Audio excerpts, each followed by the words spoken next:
Greetings, Dumela, Sawubona, Sakpase, Namaste, Upshin, Dubra Ota, Assalamu alaikum, Hotep. Buenas noches, bonsoir. Good evening, everyone. My name is Doria Inez Larrier, and I am the president, CEO, and everything in between of Larrier's Education and Resource Network, where I plant seeds to help you grow. And this is the Doria Larrier Show, where I invite inspirational leaders who will impact and influence the world to live life better. And they could be right in your backyard. And tonight is no different. Tonight is episode 17 of season 3. And the conversation tonight is part of the mini series called Ministers on a Mission. Tonight, we're going to have a conversation with Dr. Micah McCreary, who is the author of Trauma and Race, A Path to Wellbeing. And if I got my story straight, this book just came out less than a month ago, and I'm so pleased to be able to engage him in the conversation about the book, about the work, and about the mission behind the ministry that he does in the street, on the roads, in pews, and also in college classrooms. Welcome. Thank you. Welcome to you as well. It's an honor and a privilege to be here. Thank you, sir. Thank you, sir. Thank you, sir. So we've had a very interesting journey over the past, it's only been 10 months. Mm-hmm. It's been 10 months. So 10 months ago, I met Dr. McCreary through another organization that I do some work with that I love to serve. And that is the Latino Baptist Foreign Mission Convention out of the DC area. It's the organization is over 100 years old, and we're very, very glad to be able to serve by sharing the ministry with other people, to come alongside them wherever they are, whether it be here locally or internationally, and help them move their mission forward. And so I had the pleasure of interviewing Dr. McCreary on the topic of trauma-informed theology, and that was in December of 2022. And it was an amazing conversation. If you'd like to see it, then you could sort of check it out on LotCarryTV.org. And so I will say thank you to Dr. Angelina McClifton publicly, who is the person who said, you must have a conversation. We must have him on the show. And that's where the conversation began. Dr. McCreary then shared during the session, during our conversation, that there was a book that he was writing, and that is the book we're going to talk about tonight, and it's called Trauma and Race. I'm sorry, we'll get it. Trauma and Race. I'll be referring to it all evening. And I want to, there we go, Trauma and Race. And as God would have it, I was trying to get the book after it was published or released just a couple of days ago, we sort of figured out he was actually going to be speaking literally in walking distance from where I was. So I made a beeline, had my book already done. He signed it, we shared, we had some really great conversation, and now we're here to share this with you. So Dr. McCreary, thank you so much for joining us. It's been a love, I know, of doing this work. Let us know a couple of the hats that you wear, so we can frame that, and then let's get into talking about the book. My hats are pretty simple. I am a partner to my wife, to my family. I am a parent to my beautiful artist daughter. I am a professor of psychology for 24 years. I am a licensed clinical psychologist since 1996. I am a president of a seminary and have been in administration since probably 2010 or so. And I am a child of God. And all of those, yes, all those work together. I had to get the P's too, just kind of that preacher thing, so yeah. It is all good. It is all excellent. So we're going to be referring to this book, and you'll see it down in the comments, Trauma and Race, A Path to Wellbeing. Literally hot off the press. Just a few hours ago, Dr. McCreary just launched the book officially at his place of service at this time. And so I'm glad to at least be part in terms of sharing this amazing work. So I wanted to start with, and if you want the book, we are going to actually put it in. Oh, thank you so much. I already see a well-wisher. Thank you so much, Dr. Phillips. I appreciate you. please toss any questions up or any comments if you know of the work or anything you'd like to have us further engage in. Please share this out. Anyone who sees this, there we go. Anyone who sees this on the replay, definitely share it, or of course in person, live, share it out. And if not on the replay, share it with somebody because we're going to be taking a couple of gems from this that will definitely whet your appetite in order to pick it up and get a couple of copies. So I appreciate you. So the first thing I actually want to launch with, and then we're going to sort of dial back and say, why did you even get to this? And for me, this was the opening line. Now, my copy of the book has already been highlighted. I have little dog ears. I have page clips. I have Post-its. It literally has been lived in. Mm-hmm.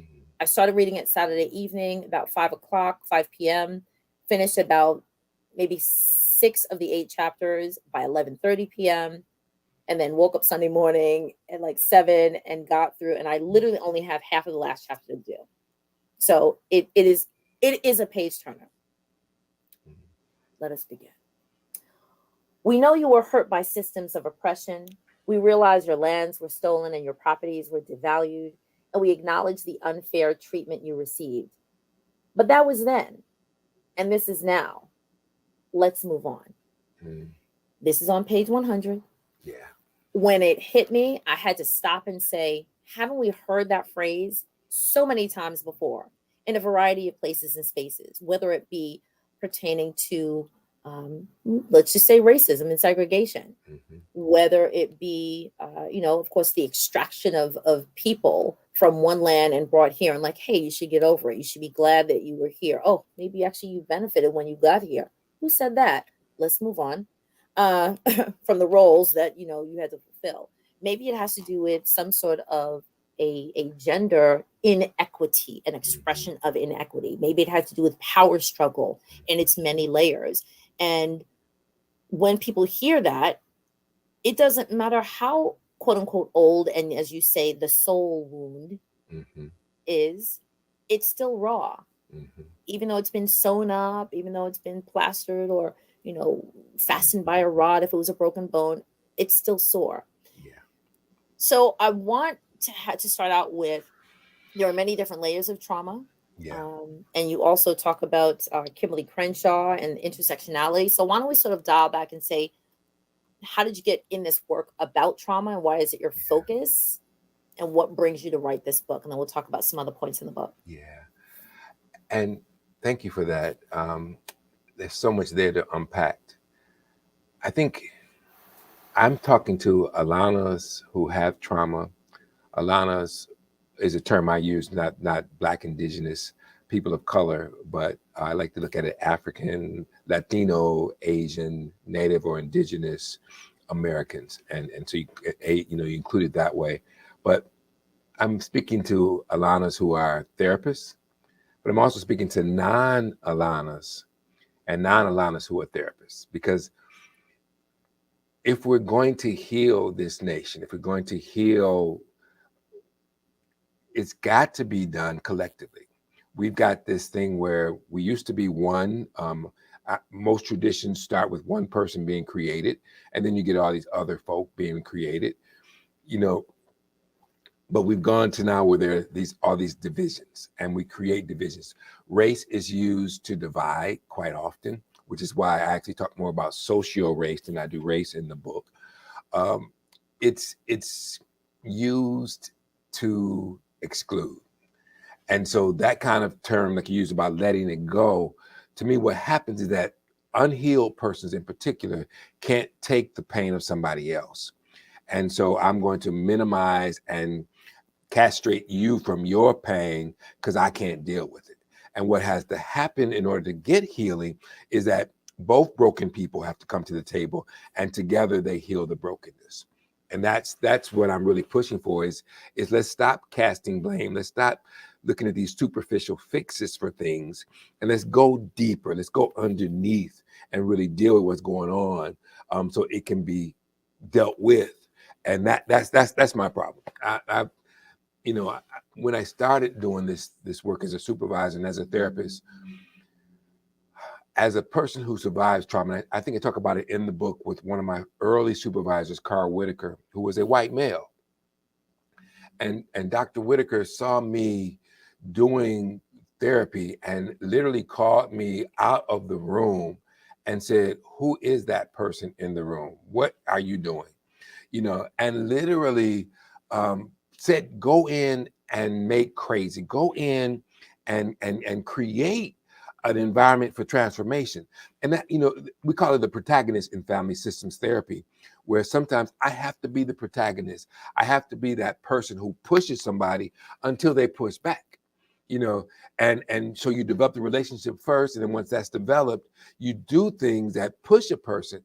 And so if I ever say let's go, let it go, just forget it in therapy, I will be provoking the bear. Unfortunately, a lot of folks say it and they really mean it. And I'm like, oh my goodness, that is the most hideous, foolish, stupid, ignorant, dumb, crazy, uncharacteristic therapeutic moment thing you could do. It's just, it's wrong. So I'll ramble about that one. That's okay. So I actually want to push back just a little bit about it. Actually, it's not really a pushback. It's more of a parallel. Sure. So You can push back professionally, though. You can push that's back. fine. Yeah. There'll be a little pushback. Okay. So professionally, I'm an educator, Yes. and I consider education a dance, Yes. because the building of the relationship with, let's say you say the client, I say my scholars, Yes.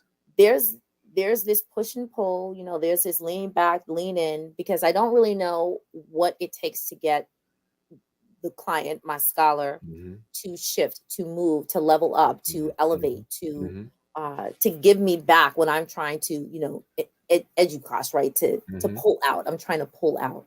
And so I see the work that you do in kind. You don't really know how, let's say, how delicate, the vessel is. And I'm using the vessel because the image, can you show the cover of the book? Yes. Right.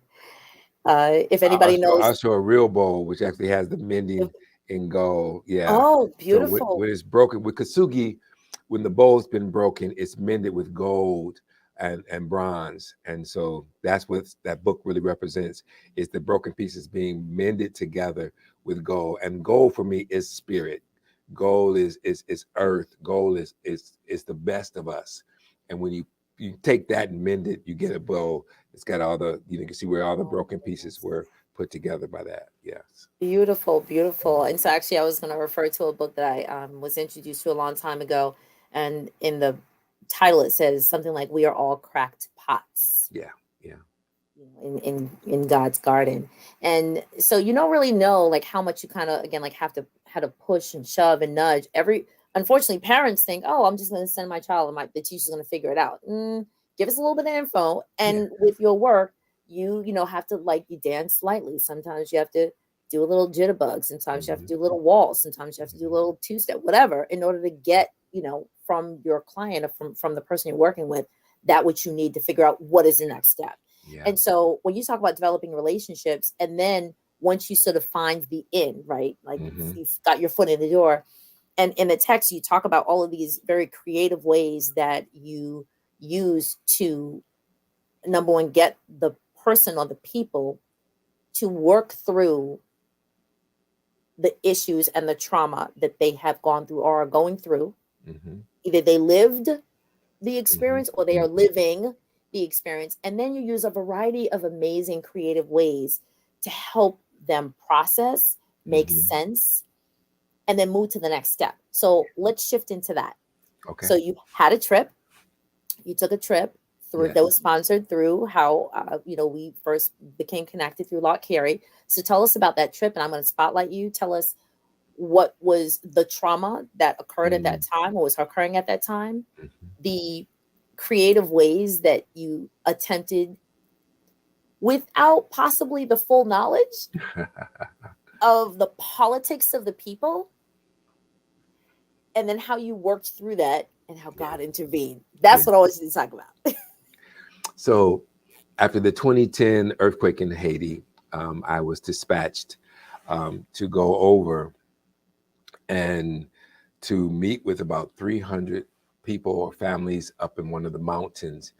And it was amazing getting there And I was such a rookie missionary, I'll be honest. I actually took my computer and my speaker system. I had all of these possibilities to use my technology to teach the seminars I was going to be teaching to these folk who were broken, who had just had these tragic, traumatic losses in their lives.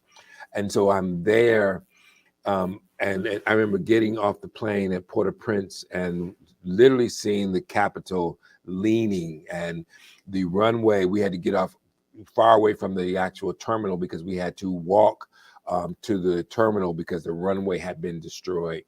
And all this is going on. And then when I get picked up, we're riding in a car, and the car runs out of gas, and I have to literally, I'm a guest person there to help serve, but I've got to get out of the car and push the car till we find a dude on a motorbike with a gallon of gasoline in a milk container, and they poured us in the gas tank. And it was not surprising to me that the car began to, knock and stopped shortly after that. And I mean, it was just, it was devastating. People lying dead on the side of the road because it was really early. They hadn't done the cleanup yet. The tent community was just humongous, and the pain and the trauma going on in the tent community as well. So all this happens. I finally, after having to preach, without knowing I was going to have to preach the first night that I arrived. I mean, things are just there, and I'm just trying to get my footing, trying to really figure out what is it that the Lord wants me to do. And so I make it to the mountain and began to work there. And the Lord blessed my first Bible study, because I could not speak Creole, decided to use imagery. And so I did Daniel in the Lion's Den. And I had Daniel, a pastor, to be placed in the center of the lion's den. The children became the lions, and they're running around him, roaring and getting ready to hurt him and all. I mean, it's just a wonderful time of doing that. And the blessing was after, and I had the mothers around the children and the men around the mothers. Wonderful. And then people just started just in awe. And I'm like, okay, what's going on? As we taught the lesson, they were in awe. And I'm like, what's going on? The minister that I selected to serve that role's name was Daniel. And so people began to go like, okay, something's going on. So the momentum hit. And that night, what I decided to do to get to the trauma was to actually meet in groups with persons, and with my interpreter, speak to them about role plays, because a role play allows you to let out your trauma when you're acting, without really saying this is me, because you're playing a role. But we all know that when you play that role, some of you is in that role. And so they start, and the mothers, I had them to do a role of what happened, how they respond to the trauma. The children, and the young teenagers in particular, how they responded to the trauma. So the next day, the mothers came out, and they were literally dressed for their parts. One had her hair in braids, and one had a baby in her arm, and they were walking around the room, and the mothers were talking about how, I can't find my child. I can't find my home, just devastated with the loss of family and friends because of the earthquake. And when they finished, I just began to sing Amazing Grace. And the Queen Mother, as I called her there, came up to me and grabbed my hand and began to sing along with me. And when she came and started to sing, a number of others began to sing. And it was such, because people don't understand sometimes that music, is such a healer in the midst of finding your way out of the trauma. While you're going through, it's one of those things that we've always used as a people to really help us through that. So I did that. The young people came out, and they displayed the drug problems that were existing before the earthquake, the suicide and the suicidal ideation they were having, the gang problems they were dealing with. They acted out all of this, and then they just all laid down like they were dead on the floor. And I went and I picked up one of them and just held him in my arms to show love. And the Queen Mother did the same. Now, And when this was all silence? this is all silence. They were speaking some Creole. Oh, Yes, wow. yes. So, and my interpreter was interpreting it to me. So these are words. And so this happens. And while this is going on, I noticed that a number of the male pastors there walked out of the room. And I'm like, okay, maybe they have to go to a meeting, whatever it is, let it be. And then a few minutes later, they walked back in and they lined up in front of me. And then they made a turn and showed me their backs. And I asked my interpreter what was going on. He said, they're shunning you. And I'm like, wow, and they were saying to him we don't need this. We need prayer. We need Bible. We don't need to be rehearsing the pain and the trauma that's going on. And I realized that it was a protective piece for them. And I'm sitting there trying to figure out, okay, what's my next move? And while this is happening, I noticed that Queen Mother was on the phone. And the next second, I noticed this tall gentleman walks in with dignity, and all those brothers paid attention to him, and he just motioned for them to come, and they all came to him. They left the room, and then they came back in and they joined the group. And I'm like, to my interpreter, I'm like, okay, what just happened? He said, oh, she called her husband, who is the superintendent, and he got him straight because she told him, we need what this psychologist is bringing us, what this minister is bringing us right now. We need to deal with this. So And I actually underlined this in the book. And so yes, when you said I asked my interpreter what the gesture meant, he told me the pastors were shunning me and my teaching. Immediately I paused and I said, is that because they didn't conceive of this themselves? I literally wrote that in the book, like in the yeah, top of my book. yeah, And I yeah, said, they didn't think of it. But then I had to do what I could to sort of step into the character's shoes. I had to step into their shoes. mm-hmm. Listen, there's devastation. And again, this is my think aloud. There's devastation in the land. Our entire, governmental building is tilting. We've lost so many lives. We just need comfort.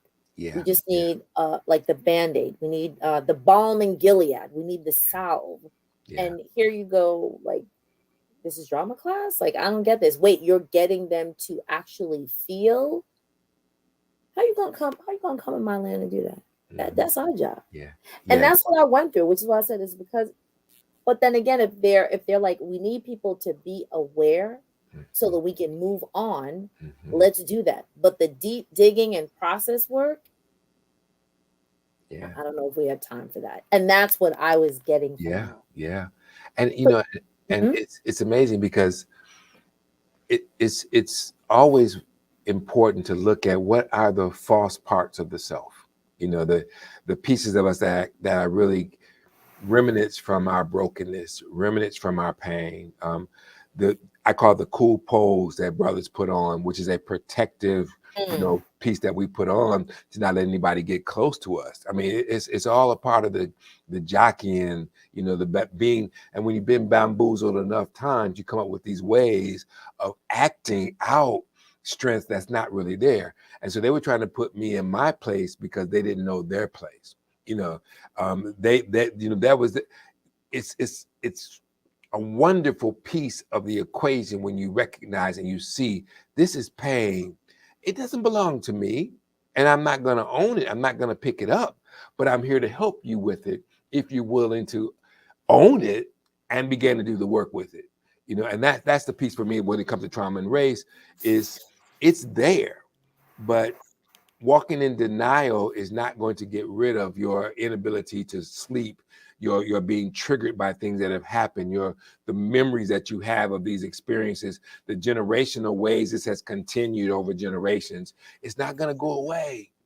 And so the work is, let's deal with it. Let's get into it, in a safe place with someone who knows what they're doing, who cares about you, whether that cares because it's a paycheck, and we can get into all that about therapy. It doesn't matter, as long as they're there to do their job. Pay the man, pay the woman. pay the person to do their work. Yeah, So in our the first conversation that we had, and that was some months ago, about trauma informed theology. I know we had a moment of like, everyone needs Jesus, yeah, but people could use a therapist as well. yeah, yeah. And again, for me, Psalms 23, yea, though I walk through the valley of the shadow of death, I will fear no evil, for thou art with me. The thou is the Holy Spirit, but the thou is also persons who have been equipped to guide you through that That particular part. journey.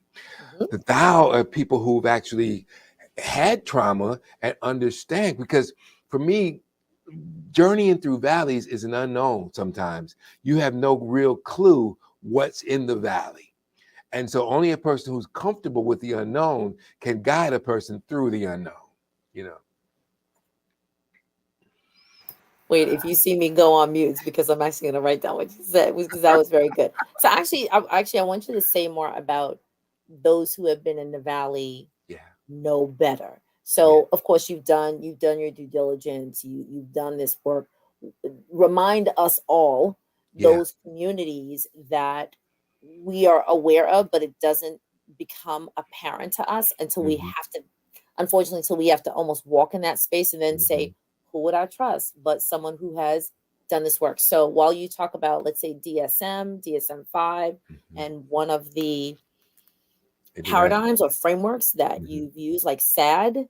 mm-hmm, So a paradigm, who's the best person to come alongside, mm-hmm, and like one of some of those uh, mm-hmm. people or situations. Yeah. Share with us about that. I always think that a person needs to shop for their therapist like you do anything else. That if you connect with this person and it's not meeting your needs, fire that person and hire somebody else. Okay, therapists are not gods. You know, that's one of the pieces there. The other piece is that, you know, stress, coping, trauma, all of that happens in everybody's life, and even generational stuff that's passed down. It's not just ALANAs. You know, I love what Resma says in his book when he talks about, you know, the wound that happened to people from Europe. You know, the dark ages and all the things that are going on there, the Tower of England where there was torture going on, you know, the whole religious thing where they're actually, you know, torturing people and burning them at the stake. I mean, there's a lot of trauma things that we carry. And he says point blank, it's not surprising that the practices of Europe will be brought to the Americas. You know, that duh, you know, and then, so that gets carried on until it's healed. And so a person who I would say respects that, honors that, has done the work around that. I loved working with many of my students over the years who were non-Alanas, and we worked with them to really, really, really deal with what does it mean to walk into this space, you know, as a non-Alana person with an Alana person and connect. You know, let's work on that. And that may have mean dealing with your stuff, you know, and not from a guilt, not from a shame perspective. You know, we got to move past guilt and shame and recognize that mistakes are made, choices are made, you know, positive, I want to hurt you decisions were made. I mean, you know, all that stuff happens. And then now, what are we going to do with it? You know, what are we going to do with it? How is it impacting my life? How can it? And the thing I would say to anyone who hears me is that if you do that, it strengthens you to do the work of transformation. You know, not just the work of being a good friend. It's great to have to be a good friend, but there's something else to actually pushing someone to pass their positions of being comfortable. You Hmm. know, we all want to make everybody so comfortable. And I'm just saying, I'm just standing up and being honest. Comfort is not going to heal you. You know, Comfort is going to pacify you, yes, but healing takes it some takes work. restructuring. It takes Yes, some restructuring. yes, yes, yes. Okay. So let's talk about those layers of showing up and those layers of trauma. And it could be one layer for one group of people. It could be multi layers for other groups of people, or the identities that people decide to highlight. So this is where we'll mention Kimberly Crenshaw Hmm. and the term intersectionality. Yeah, So, if you could address intersectionality from her work, how she developed it, where she saw it, and for this particular piece of yeah. work, how does trauma and race, trauma and gender. I love you gave this almost like a little ladder, almost like a Mm-hmm. caste system. You know, you could Mm-hmm. have one layer of trauma, certain races and genders could have two layers. Other, you know, it's like a matrix. There's three or Yeah, four layers. And I yeah. said, oh my goodness, some people are walking around with like four layers of veils, like colored veils. Mm-hmm. So say, you know, share a little bit about that. It was amazing. I was working with Katie Cannon as just a colleague, and when she would be working to mentor women in Richmond, we were together there. She would then, when they got to a point where they needed to work on male issues, she would send them to work with me. And I realized I can work with a sister, I can work with a woman, but I am not a woman, you know. And but the work that they did with me, once they were healed for some other stuff, they were able then to enter into the interactions of how does this play itself out, male, female, you know. And that's the intersectionality. People always want to make it that, you know, it's worse if you've had this or that or this. Again, for me, it's multiplicative, it's additive. You know, you've got this one part of you, say you're male. Well, yes, I've got that part, and that's not often as oppressed as same as it would be for a sister. But then you connect my being from, I could take class that, you know, I was born in the working class because, you know, of family stuff. Even though my grandmother was middle class, the first registered nurse in Detroit, Michigan, you know, and you get this, and you get people who, I'm in my office as the professor, you know, and I mean tenured professor of psychology. And someone walks in, and one of my young female graduate students is sitting there, and they go and say, you know, Dr. McCreary, you know, and you go like, whoa. And but that's the intersection of me being male and being black, you know. And you know, so that's That's true, that's right? true, you know. And then you get, if you dare, I'm walking down the street, you know, same thing happens, and somebody come at me wrong, and all of a sudden I click, and I'm like, what you got, you know. And you know, What? yeah, What? Bring what, it. you know. You feeling And froggish? and Jump. and my social ethnicity has shown up now. That's not black. That's Detroit, you know. You know, and all these pieces are in me. I've got all these pieces. And the wonderful thing is, the more you really come to peace, come to terms, come to understanding, come to be able to contain, control, you get to a space where it's like, it's cool. I am an angry man, not an angry black man. I'm an angry man sometimes when you mess with me, you know, and to be okay with that, to realize, well, some of that's really me, but some of that's my shadow me. Some of that's my false me. Some of that's a part of me that comes from some other pain that's been given to me. That's not even me. I'm upset about this. And I'm like, why? Why has this pushed the upset button? And when I really sometimes just sit back, contemplate, and get into it, it's because of things that happened to my dad or things that happened to my granddad. You know, it's not even my stuff. Things that happened to my brother. I mean, you know, so it's there, and that's to me, that's where the intersectionality is really understanding where all those pieces intersect in the person that you're dealing with, and they begin to add to their trauma, add to their issues, you know, in ways that need attention, you know. But it becomes so politicized, you know. And I just laugh at a lot of the politicalization that happens here in the United States. I'm like, you know, you all just are playing games and tiptoeing around, and you keep wondering why, you know, it keeps morphing itself into another now community acting like they need the world, and they're ready to blow up the world, or they're doing some terrorist crazy stuff that's going on, you know. And I'm way off, but I mean, No, I you're walked you're you're in way on because you're walking in it. I You know. walked in groups where they're terrorists, you know, and you know, I mean, I had to carry for a while because there were threats on my life, you know, and that becomes comfortable, you know, when you've done it, when you understand where this is coming from. I can have a conversation with the terrorist. I can have a conversation with the police person. I can have a conversation because it's not about him, her, me, or them. It's about us. It's the oneness of who we are as human that we keep dividing and finding ways to make it worse. But that's okay. No, Ugh. That's fine. I'm actually, so I'm gonna step another toe into that Thank water. you, thank you, thank you. So you just spoke about you were working with, I guess you said it was a supervisor who is a non-Alana, right? Hmm. Hmm. And that person said to you when you were wearing one level of a lens and you were using that lens to try to bring the person out or shift the person, Hmm. and your supervisor was like, in essence, said, "Excuse me for getting out of character. Who's that? Yeah, yeah, What you doing? yeah, Why don't you just be authentic?" Maybe he knew what authentic was, but in essence, I think again, this is the dance. Why are you doing the two-step when somebody's doing a waltz, yeah, which is a three-step, right? Get into sync with them, and then, as a friend of mine would say, you like sort of pulled up the eye of the tiger. You're yeah. like, oh, I'm going back in. Going back in. I'm gonna I'm going do back this in. again. I'm gonna do this differently. I was grappling, with earlier supervision with someone else.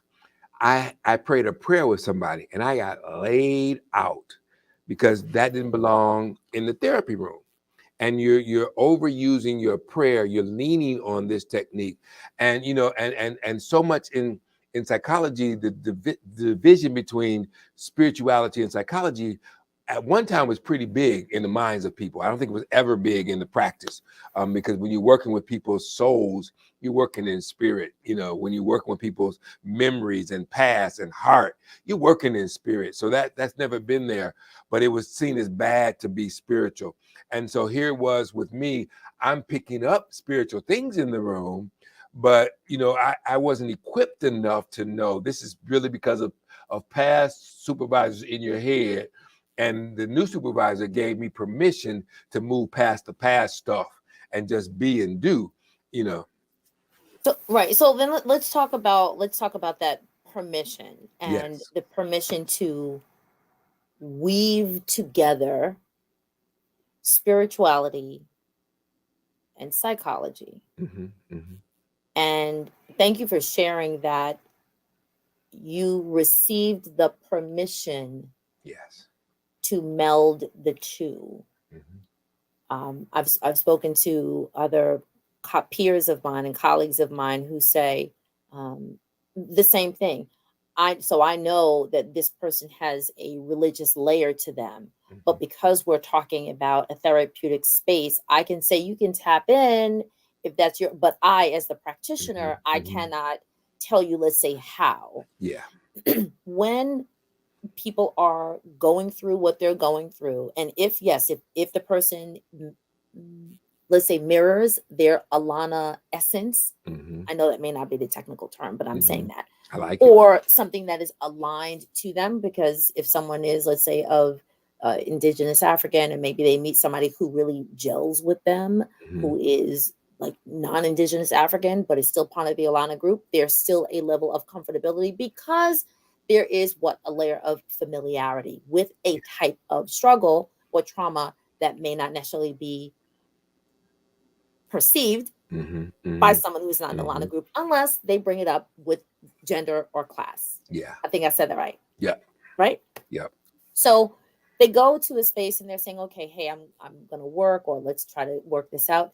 And then there's, hey, I need this faith insertion. Hmm. If the person is of faith, if the practitioner is of faith, and so now I'm speaking of ministers, preachers, pastors, etc.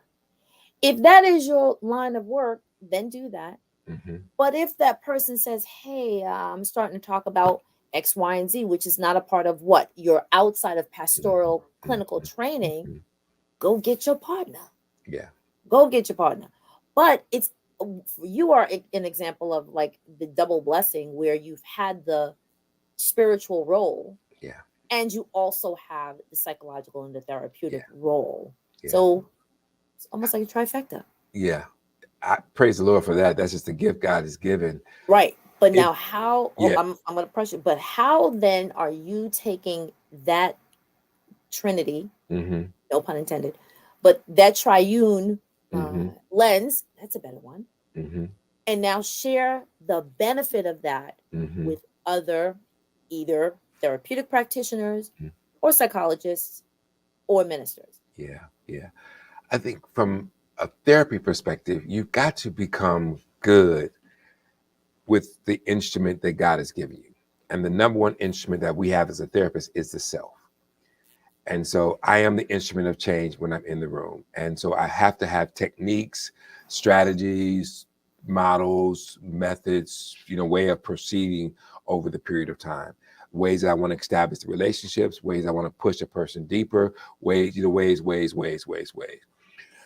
And one of my favorites is self-referencing early on rather than self-exposing. Okay. So I remember self-disclosing would this. be the word. And I could talk about my trauma, my pain, but that keeps the attention and the focus on me.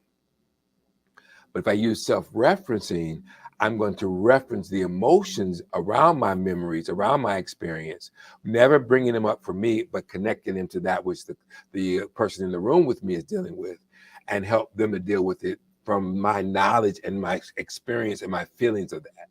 And I think a lot of times that's what's more powerful for someone, particularly that person's not spiritual, is you can still use self-referencing techniques to get at it rather than disclosing. You don't want to say, I don't believe in God. I mean, that case is over, but to say, it's amazing how you're struggling with this God thing. And I wonder, are there any questions that you have of God? If God were to show up right now, what questions would you have? So I've taken my not believing in God, but I put it into a reference way of saying it to get that into the room to allow the person to work within their context on that particular matter. And that just, for me, I mean, I'm used to doing that now, but that's what I had not mastered then. And I needed permission to get to where I am now from the therapist to do that as well. And so what happens when that comes, it's sometimes, I'll tell people all the time when we're training, it may be good to have your supervisor on the other side of a one-way mirror so they can help if you get stuck when you want to try these kind of things, as you want to move in these. I used to love to tell my people growing all the time who were under my supervision, I don't need you to bring me your best tape. I don't need you to bring me the things that you do well. I know you're good. You wouldn't be here if you weren't good. I need you to bring me the mess, the questionings, the stuff that you're struggling with. And let's go with that. And let's work on that to then move you to another level of your ability to do therapy there as well. So, So, and actually, that what you're talking about is in the chapter benign neglect, and I okay. wrote in the margin, it was internalized oppression and attachment theory. And so you're talking about Denmark Vesey, the AME Church, and then you get to this part about exploring. Oh, his anger toward both black and white culture became a focus of supervision. We focused on the posing and posturing that he did to distinguish himself from the African American clients he treated. And then I wrote at the top of the next page, the therapist who needed a therapist. Yeah, yeah, Right. yeah, And so it is true that anybody who goes into this work, and we said a few moments earlier, first you got to identify your own stuff. yeah, yeah. And over and over and over, because new stuff comes up from stuff. you know, it's like when stuff's been planted and it's going to grow, it's going to bear fruit. And so you need to constantly know, I've got to prune, I've got to water, I've got to, Fertilize. fertilize, I got to dig up sometimes and get rid of it, dig it from the roots up. And that's an ongoing process. And I tell people who are doing this work all the time, even when you're a pro, and I really consider myself good at what I do, I'll be honest, but I still have colleagues that I call. We used to meet once a month every now and again just to talk about cases. Sometimes it was their turn, sometimes it was mine. And in that, we would grow each other there. I don't think I've ever done the work without some place to make sure I'm okay in what I'm doing, particularly when you start trying risque things, because you can get in a whole lot of trouble from doing that. And it's a place that can be dangerous. Right. And so let's actually sort of shift into one sort of final subtopic, and Okay. that is an example of of the work that you've done with another group of people who are marginalized, have been marginalized, and seem to be the focus of attention in a lot of youth spaces. And that is the work that you did with BEST. Mm, Right. So I'd love for you to yeah, share what yeah, BEST is, yeah. where that came from, what that kind of looks like, and how people can be able to Mhm. replicate this amazing work Yeah. that Yeah. you generated, that you germinated, Mm. that is growing and still walks amongst us Yes. in very Yes. beautiful ways. Yes. I've thought about putting the curriculum out there for sale, and the workbook, because that's it's a good stuff. But it was brothers energized, spirited, and talented. And what I did with that program was to really take six third graders who were failing. Brown and black were the two populations in this one school, a suburban school, but the ones who were doing poorly were identified by teachers and recommended to an after school program called BEST. What we then did was I was pastoring the church as well as working at the university.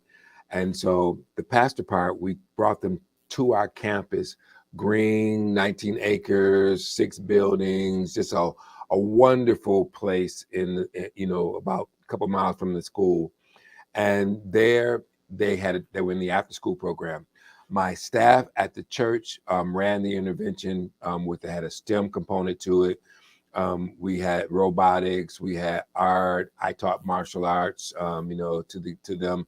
And one of my favorite parts was that, their joy at the end of every class was to attack me as a group and beat me up, And so all that's going on. My class was um, I forget the term of it, but it was actually a community oriented class. And so we had learning instruction at the university, but then they all came to the church 2 days a week during this after school program. And my class were the tutors, and they were the ones who really just bonded with the kids around their schoolwork, etc. Then the members of the church, some of the elders, became the griots. They would come and tell stories and talk about what was going on in their lives as well. And so all this was going on. And we also did my problem solving model. I must pause, pray, analyze, chill, and take action with these young people. And so all that together, there were just a number of young people whose lives were changed. Parents were just talking about the change. Teachers were saying how they went from being the bottom of the performing students in the class to either middle or top. And, that was just fun. Mm. Sorry, I'm actually just trying to type all this Oh, no, information no, into the no. chat. So we have the best program, Brothers Energized, Strengthened, and Talented.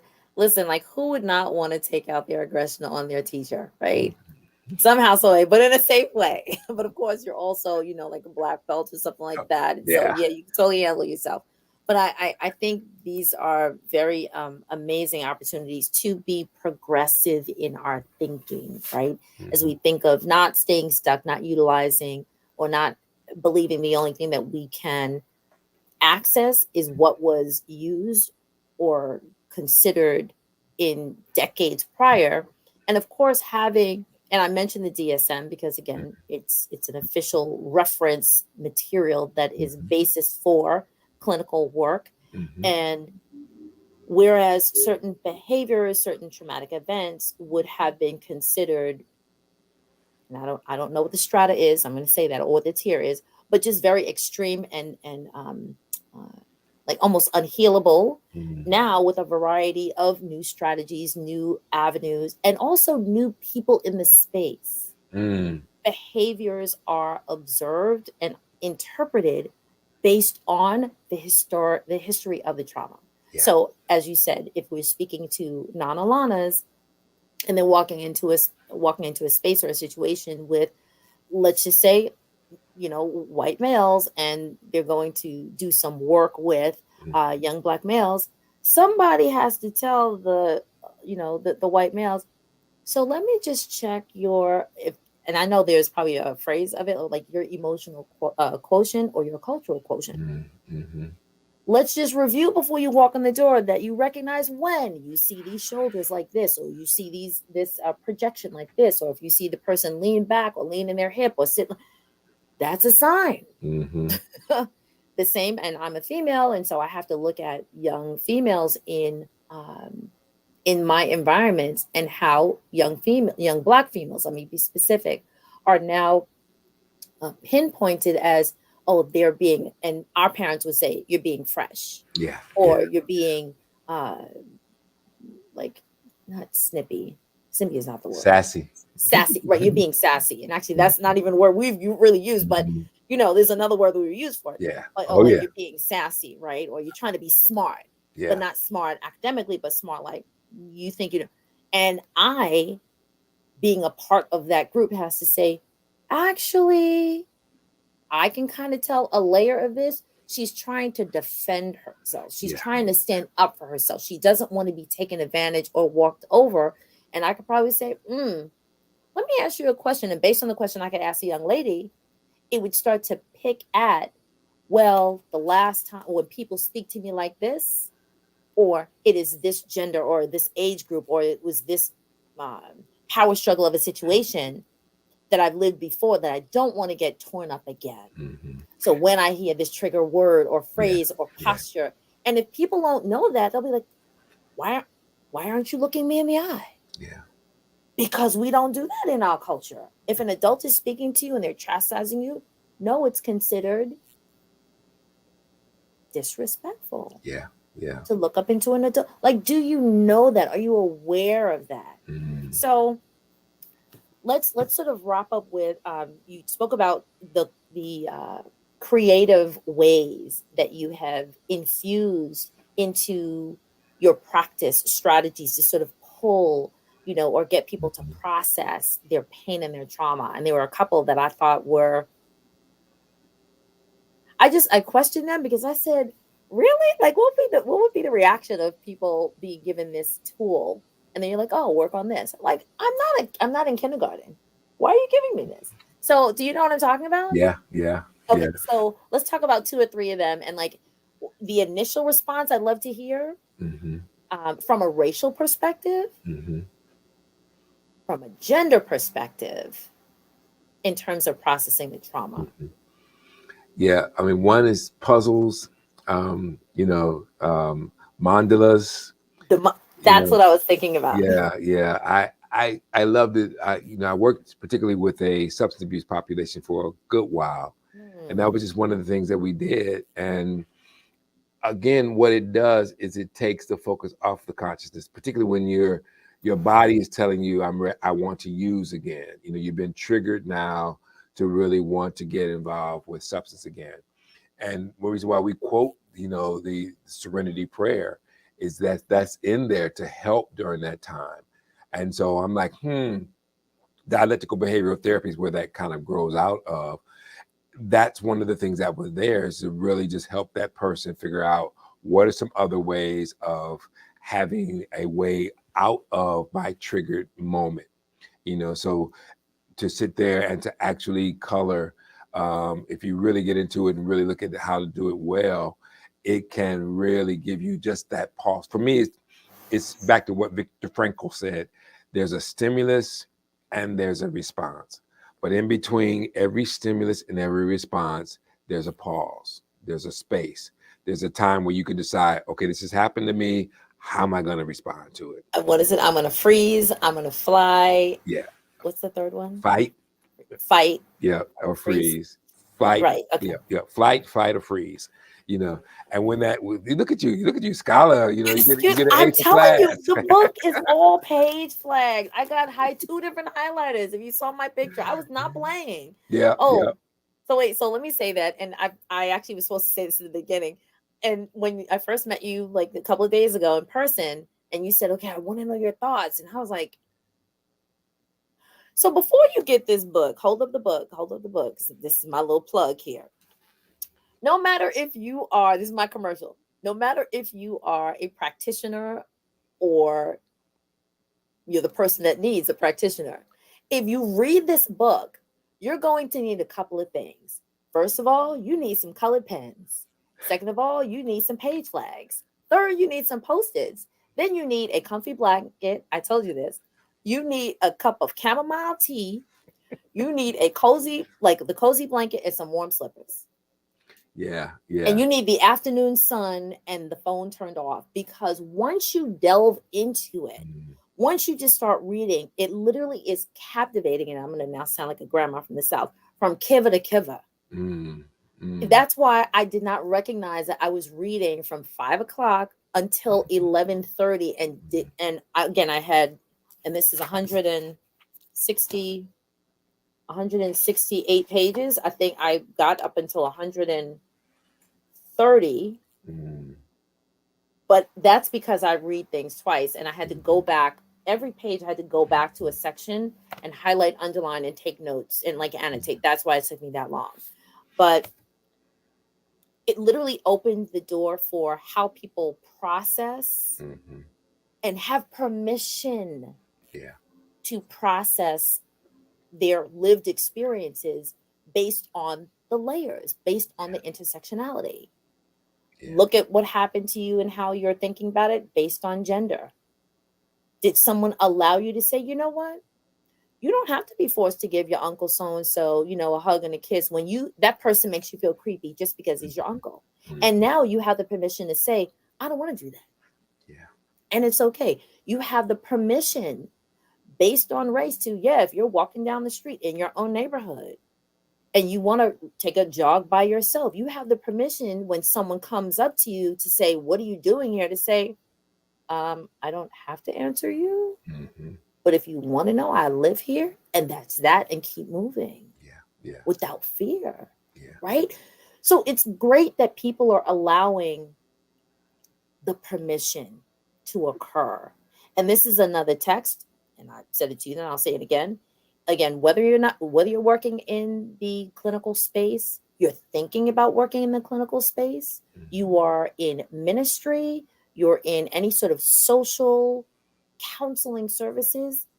If it is not on your book list on the required reading, it definitely should be on the recommended reading mhm, for mhm. anybody in any strata of supporting people who are going through stuff. Thank you. And whether you are an Alana practitioner or whether you're a non Alana practitioner, please get the book.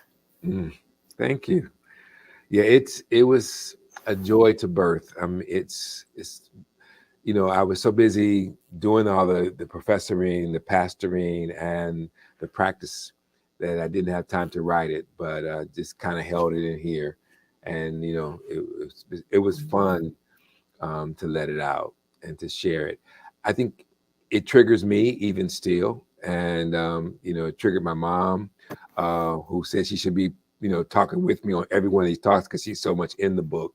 Um, and the thing is, when it triggers folk, I tell them all the time, just put it down and take care of yourself in whatever way that you best will, that's healthy around that moment. And I like what you said, but the blanket, the popcorn, for me, it would be coffee, you know, Talks about that coffee.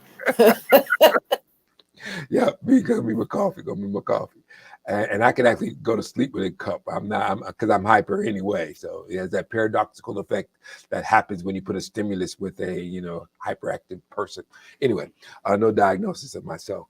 And yes, and then after that to just come back and continue, because I think I take it to a good place in the end of the book. So it's a good place. Put it down for a minute, but pick it back up, please. It does. It does. It does. It really does. So I definitely want to end on the note of um, sort of circling back to the origin of why I'm here in this space doing this work. Yeah.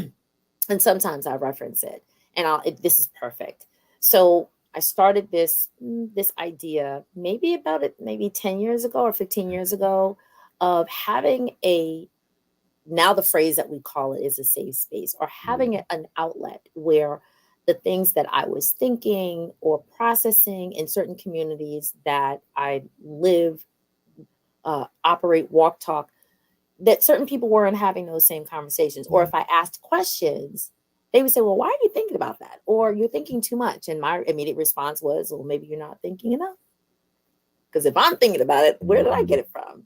And so I started blogging, and then it turned into vlogging, and I was just really doing it for myself. And people were like, well, what are you talking about? I said, I'm talking about those things that people whisper about at the water cooler or online.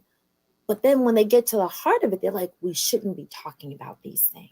Mm, Or who's going to say what when mhm, we talk about them? mhm, What kind of criticism? mm, And I mm, said, well, why should we not have the opportunity to dialogue, mhm, to engage in discourse, mhm, to even sort of diatribe a little bit, little pushback, mhm. right? Right. And in that moment, it just grew and grew. And then I said, well, there are groups of people that if I'm able to have to share the genius that they have within them, and as you Mhm. said, when things happen to you, get it down. Yeah. Now we have platforms. You can have a podcast, you can have a live stream like this, you can write a book because it's going to inspire and influence and impact the life of somebody Mm. else. Amen. Amen. And so the birthing of this book, Trauma and Race, A Path to Wellbeing, that means you've done your work. Mm. You're supporting other people to get unstuck and to move forward, Oh, no. Mm. right? With the many layers that they work and give them permission to live Mhm, in that layer mhm. and in the intersectionality of those layers with pride and purpose. Yes. Ashe. So I'm very just blessed and honored that you allowed me to, and again, you said, oh, the book is going to be, released in a couple of months. I said, I would love to be the person or one of the first people to sort of share the work. Mm. Thank you for the opportunity. Thank Please, you. folks. Okay, it's going to give me the background thing. You hold up your cover, your copy. Okay. Please, people, get this book. And it's Trauma and Race, A Path to Wellbeing by Dr. Micah McCreary, Mm. who, again, wears many hats in the field of psychology, of ministry, of being an academician, of being a partner, a father, a husband, and just the all around community come together in Mm. ness, if I'm going to add that in. And I know it's not a word, but I made it up right here today. So please look up Trauma and Race, again, A Path to Wellbeing. And I put the link of where to get this book into the beginning of the chat. It's one of the first comments that comes up. So please click that link so that it can directly support Dr. McCreary and the work that he is doing. If you are a practitioner within the wellness space of spirituality, religion or race or class issues or gender issues or social justice places, there is I'm sure there's work and there's consulting, maybe, I don't know, possibly, I'm just throwing Mm. that out there, of Dr. McCreary in order for practitioners to multiply their genius in getting better at this work and the intersectionality of it, incorporating the work into their practice. Um, and then really having conversations with, let's say, the practitioner, and then I want to say the lay practitioner, right? Mhm, Because mhm, there's the pastor of, and I'm just going to speak about the church world, there's the pastor of the church who sits in the center, but then there are all of the lay leaders who mhm, are really the eyes during the service. mm, And they see things that the pastor may or may not see because they're zoned in on what? mhm, Delivering that word. But there are other things that we see. mhm. And we, as long as we're aware, there are many layers to this possible person or people, they could at least approach with gentleness and caution and love and grace and help to connect the person with the practitioner that will really serve them. Amen. Well said. Well said. Mm-mm-mm. Thank you so much. Thank you so Thank much. you. All right, and we hit our mark. Yes. So, peace and blessing, everyone. I'm actually going to reshare this to some other spaces. And Dr. McCray, I know that you will too. My name is Doriel Inez Larrier of Larry's Education and Resource Network, Learn to Grow You, where I plant seeds to help you grow. This has Mm. been another episode of the Doriel Larry Show, but the mini series of Ministers on a Mission. And this minister right here is definitely on a mission Mm. to serve you. Please stay tuned. Of course, you can reshare, stay connected. And if there's any person of interest who does amazing work, who inspires and impacts their community, let me know who they are. And they can have a seat right on that digital couch right next to me and have a conversation. Peace and blessings, everyone.